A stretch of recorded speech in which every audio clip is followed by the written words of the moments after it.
Hi, everyone. My name is Elizabeth Greer, and I am a population health specialist at Apex Benefits. I hope you are safe and healthy and hope that you have enjoyed the Workplace Wellness at Home series. I hope the past presentations have provided insightful knowledge to you, as well as provided opportunity for you to stay active. Today's presentation is on learning how to manage when life throws you a curveball and learning how to effectively deal with disruption when it comes our way. We are all in a state of disruption right now, and I hope that you found some positive ways to deal with the stressors that have emerged. In today's presentation, we'll take it a step further as we reveal some key concepts that I believe can be extremely helpful in creating a positive approach to our disruption.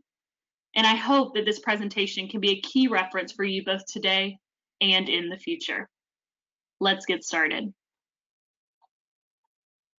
This is a fun photo, right? How do we respond when simply life happens? Did you respond positively or negatively when your gym was closed due to COVID-19? Or if you're like me, did you purchase everything you could to give yourself a homemade manicure and hope that it turned out just like the salon? These may be small disruptions to you, but for me, they played a big impact into my normal routine. And that was just a few of those small disruptions. Has this disruption in unprecedented times that we're in played a positive or a negative role in your current situation? We may all react differently to a situation, but there's one thing that's constant, and that is that disruption and change is inevitable. We're likely to experience it at any given time in our lives, regardless if it's expected or in most cases, it's not. Learning to respond and deal with the disruption is key to continue moving forward in a positive way. And so as we move forward in this conversation, let's go over a few key objectives that we'll discuss. We'll look at what disruption is, as well as disruption related to the current situation we're in. We'll look at the why and why we as humans fear change and disruption. And then we'll spend a big chunk of our time together on 6 key concepts that I believe are truly beneficial in helping us move forward when disruption comes our way. Those being finding purpose, sharing our struggle, reflecting and reassess, or being able to reflect and reassess, taking responsibility, asking questions, and focusing on moving forward. So what is disruption? It's defined as a disturbance or problems which interrupt an event, activity, or a process. I know for a fact that we've all experienced disruption in one way or another. Similar to stress, disruption affects us all very differently and can take on a very positive role in our lives or negative. And how we choose to take on disruption, whether that be as a newfound challenge or avoid at all costs, plays a significant role in our overall well-being. A recent statistic I found was on our current situation of COVID-19 and the impact it's played in being a huge disruptor in our lives. According to this study, it found that 8 out of 10 people in the US have experienced significant disruption. I would hold this to be true, as we all can probably come up with many ways that our lives have changed since the pandemic began. But again, the challenge of disruption is how we react, and though disruptions happen, we must find ways that work for us to keep progressing forward. I look back in my own life of other disruptions or stressors that have occurred, and have learned that if I would have just approached things differently, or maybe would have seen the big picture at hand, things could have been different. However, I don't want the focus of the presentation today to be in the past, because the purpose is for us to find ways to effectively move forward, especially when disruption hits. As we continue on, please keep yourself in the present moment, focused on the here and now, and let's learn why we fear change and disruption as humans, and then get to the good part, effectively learning how to manage those disruptions. So in moving forward, why do we fear disruption? Why do we as humans fear change? Could it be the initial shock, the what just happened mentality, the I don't think I'm ready for this? If a change is big and unexpected, oftentimes our first reaction is shock. then probably denial. This just simply can't be happening to me. We tend to carry on as we always have, telling ourselves that nothing has changed, denying that we've been told anything about a change, and making excuses for non-participation. Even if deep down you know, or deep down you knew this change was coming, you might still linger in denial until you've worked through some fear and discomfort and wrapped your head around what was really happening. I'll share my own story. I was 24 and had just taken a job in Indianapolis with Apex benefits. I lived in Lexington, Kentucky, finishing up grad school, accepted this job, and had 3 weeks from the time of my acceptance to start my new role. I traveled up to Indianapolis a few times during that 3-week period to find a place to live and meet a few members of my team. However, it did not really sink in on the big move and big changes that were coming until the weekend following my first day. I put off packing, created an immense amount of stress for my parents, and was simply in that initial shock phase. I remember being excited for something new, but also frightened all at the same time. And I think by reacting the way I did, I simply chose to act as if nothing was happening, shocking myself and not allowing myself to embrace the new change fully. Next up is that change brings feelings, and sometimes feelings can truly be uncomfortable. We're often happy and secure in our comfort zone, but push us near the edge and we become anxious. Push us even further, push us over the edge, and too soon, we can fall apart completely. Even when we complain about not being happy with our current situation, it doesn't mean that we're ready to launch something different. Not yet, anyways. We move at our own pace, at our own path. And as we explore new ideas, new opportunities, and new ways of operating, all of our feelings come to light. We might welcome the change one day and resist it with all our might the next. And in times like this, I think it's most beneficial to look around, talk to our friends, and understand that this is our normal. And other people are experiencing this fear too. And then the last one I'll leave is what's next for us? What's our future's identity? It's another challenge that falls in with the fear of disruption. What does the future hold? Talk about a loaded question. Change is an emotional road we must travel in order to get from where we are now to where we want to be. A road that's winding and steep and can become a daunting one to travel on at times if you're unaware of what your destination is. If we trust ourselves and our instincts, though, we'll begin to move forward, arrive at a safe place, even if we don't know what that fully looks like yet. We'll learn to be brave, and we'll learn to brave the uncertainty and find hope and determination in the midst of that disruption. And I reflect back on my big move and the big change I faced a few years ago, and I find joy knowing that I kept moving forward. When creating this presentation, it hit home in helping me identify specific examples of when disruption hit my life. Though there were many times of uncertainty and a long list of emotions, I find motivation to keep progressing forward in this season of my life too, and find ways in the present to help me establish core motives to keep traveling down my own road. And so as we move forward, we're going to step away from what causes us to fear and move into the best part, focusing on some key concepts that I believe are truly beneficial when handling disruption. And I hope these 6 concepts that I begin to go through hit home for you and provide support in helping you manage life's chaos. So how do we manage this disruption? What's coming next? If you have a pen or paper and would like to take notes, this is a great option. Obviously your choice, but lots of great things coming at you. So managing life's disruption. Number 1, your purpose. Remembering your purpose and revisiting what defines you. You set out on a particular path with a purpose, whether you have a specific goal you are trying to reach or a responsibility that you have to fulfill. Chances are you're driven by a purpose. Staying focused on the why will keep you focused and motivated to forge ahead. And remember too, that there's more than one path to success, and even a detour, such as a disruption, can lead you to your destination. But if you struggle to find or remember your purpose, I want you to try to get back to the why and ask yourself a few questions. What do you value? What is truly important to you? What gets you up in the morning? What do you love telling people about? Allowing yourself to resonate with those questions and find meaning in your answers. And truly sticking to your purpose. Using those questions that I just mentioned, as well as figuring out what truly defines you. Focusing on that why moment, and then understanding that there is more than one path to success.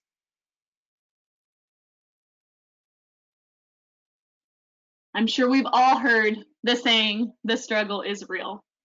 And if you're like me, this one might be difficult for you. I often find myself wanting to be the helper instead of the one being helped. There's nothing wrong with that. I just overcompensate sometimes and don't allow myself to share or be vulnerable in those conversations. I encourage you to share your disruption though, and share your struggle with someone. And as mentioned, you may be like me, and it may be the last thing you want to do. But by sharing and being open about our struggles and setbacks, we open ourselves up to suggestions from others, which can be a true benefit. I encourage you to seek advice from trust experts, trusted friends, colleagues, mentors, family members who truly care about your success and want to see you thrive. Sharing and seeking may provide guidance on helping you to find a better path or solution. And so in creating this presentation and sharing, I reached out to my team just to ask questions as well and ask them to just share kind of what they're currently going through, what they've learned. And I asked them just to kind of be vulnerable in this part of the presentation and just kind of share what's going on for them. And so I asked a few colleagues these questions while developing this presentation, and these were specific to the current disruption that we're facing with COVID-19. And so our first question was, how has this disruption of uncertainty we are in affected you? And they provided answers for me to share, and I wanted to share those with you because I know we're all experiencing disruption differently, yet we're all struggling or dealing in some way. And I hope their responses are relatable, and I thank them for being vulnerable and just being willing to share.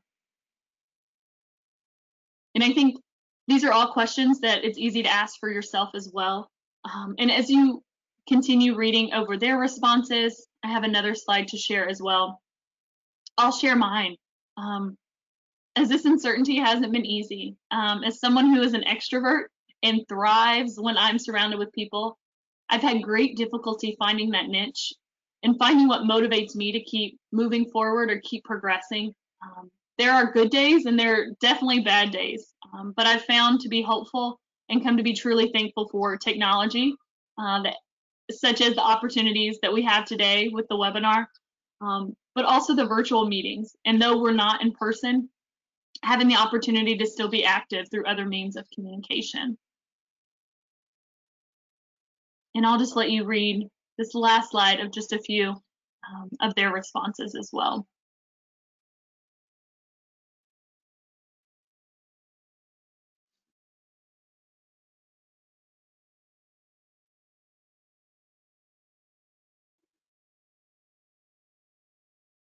And then we'll move on to that number 3 concept.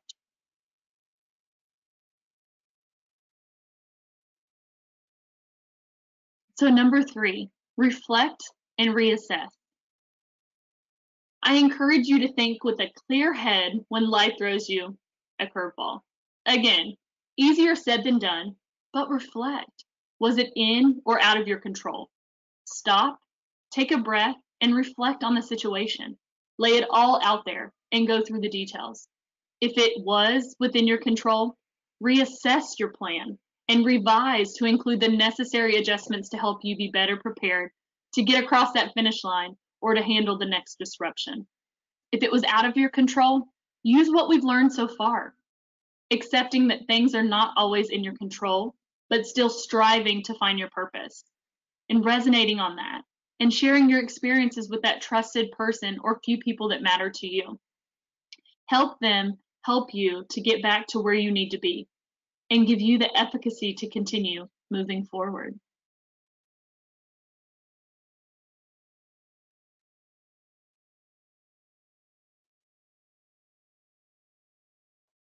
Number 4 is to take responsibility. It's so easy to place the blame on others when life gets messy. However, we probably know through trial and error that using this method doesn't really solve anything.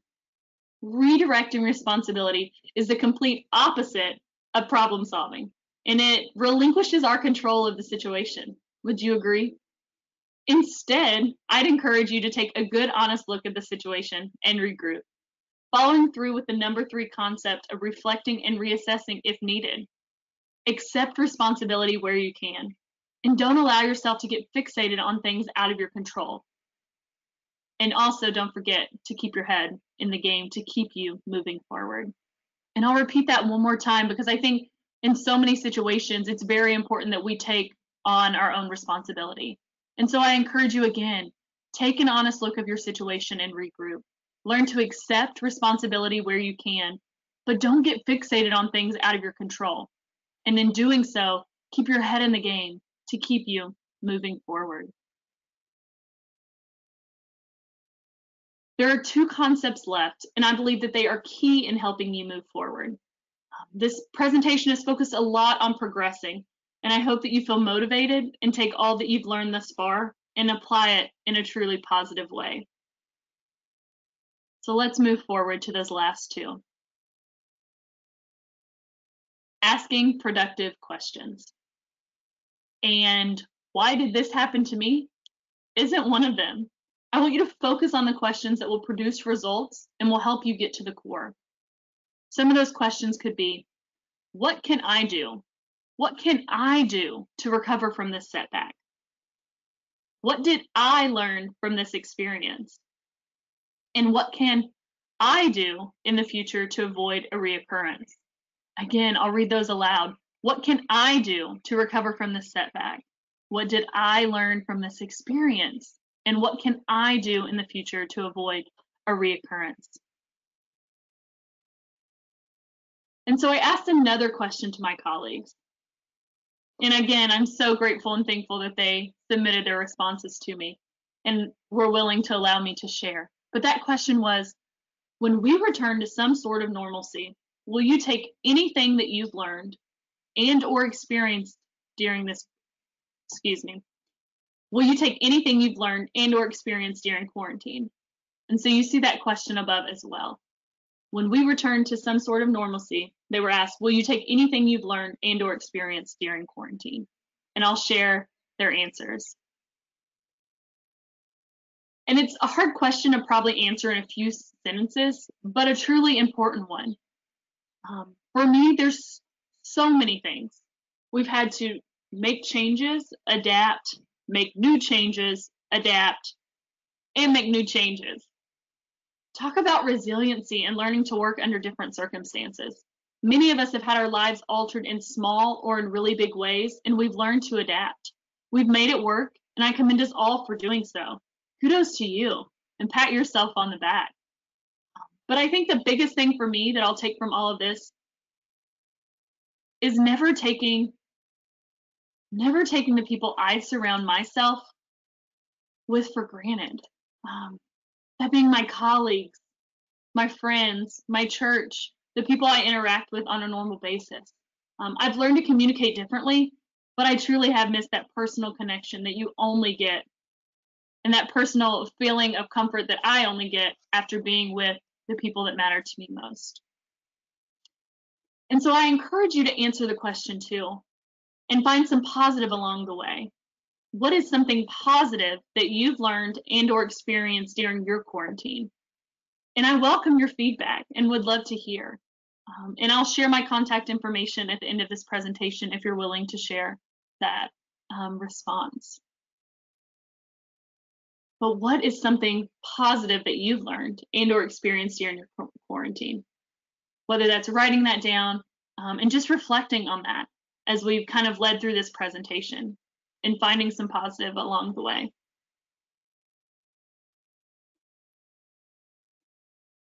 And so my last and final concept to share has been displayed quite a bit throughout the whole presentation and through kind of my whole mantra and mindset, but that's to keep moving forward.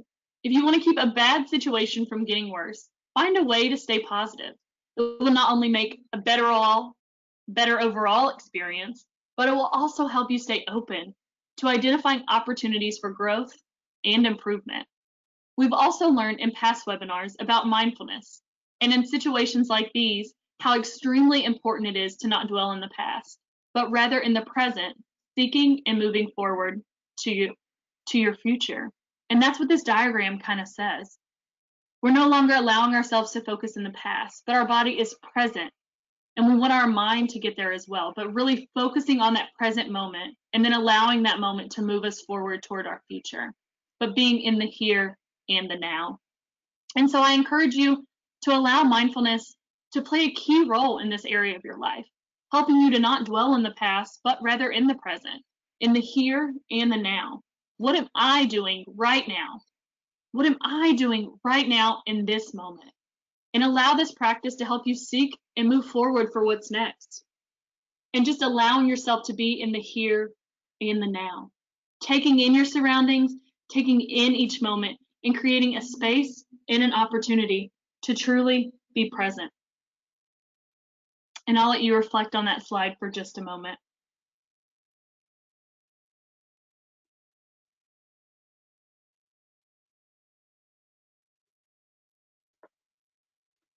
We've touched quite a bit our past few moments together. We've touched on quite a bit, our past few moments together, and I just want to encourage you to jot these concepts down if you haven't already, but really see if they can be a helpful resource for you when disruption hits. I encourage you to hold true to your purpose, sharing your struggles with others, reflecting and reassessing on your situation, taking in responsibility, taking on that responsibility, asking yourself those productive questions, and using all that you've learned and addressed to keep you present and following that last bullet of moving forward. And as always, choose joy and find positivity along the way. And as we wrap up, I'll leave you with a quote that reads, "Everyone wants to live on top of a mountain, but all the happiness and growth occurs while you're climbing it." And I think that holds true to even within disruption, right? The things that we allow ourselves to go through, or the things that, may not be something we called for, but it happens anyway. The growth and the happiness, the positivity along the way, it all happens while we're climbing. And I think it specifically relates to this presentation today. And I hope that this quote or the information presented resonates with you. I hope you've enjoyed our time together. And I thank you so much for your participation today and your involvement in the past webinar series. Allie will be leading you through a fun and interactive workout on Friday that you don't want to miss. Should you have any questions about the conversation today or have any feedback, please don't hesitate to reach out. I would love to hear from you. My contact information is below. lgreer@apexbg.com is the best way to reach me. And I just welcome your feedback to the presentation, or if you were answering questions along the way, any insight that you would like to give, I would definitely welcome that. But I encourage you just to use these concepts to move you forward. Keep trucking on. You've got this. Enjoy your day. Thank you again for your participation, and we'll talk soon. Thank you.